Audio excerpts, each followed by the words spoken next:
Hello to our watchers of the Painless Research blog in Unica.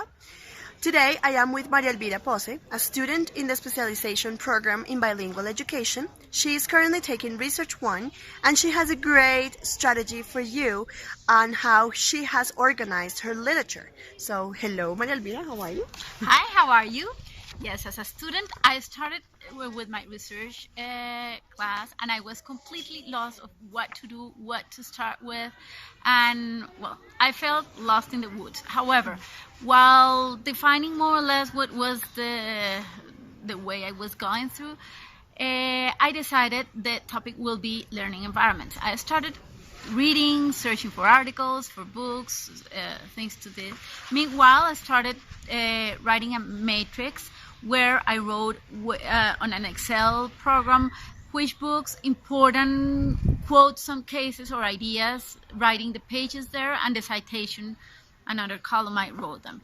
But then to organize all this like bunch of different ideas, important things that I would like to include, however I was not sure how to do it, I decided that I need to organize it. So I started creating a brain map, which is this one, and with my main topic, some subtopics that later on will become my subheadings.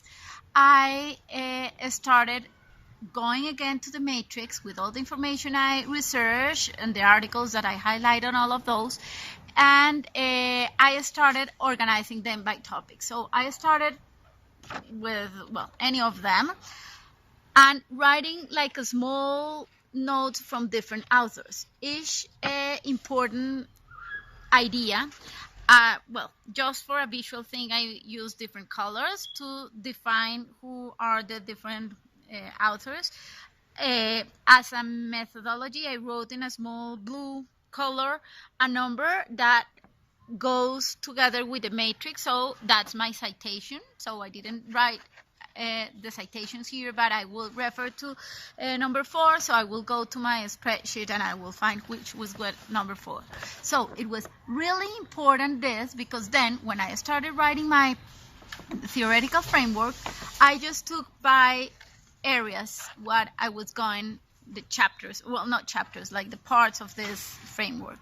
So definitely when I started writing, it was really fluent. I was really easy to do it because I had like same topics all together, different authors, different ideas or concepts and all related to it, having all of them in just one place. So it was just a good reference way to work on my research and then to write. A wonderful tool that, yes, I recommend all of you to use this strategy if it's useful for you. Okay, thank you very much, Maria Elvira. This is going to be great for everybody who watches our videos in the research blog.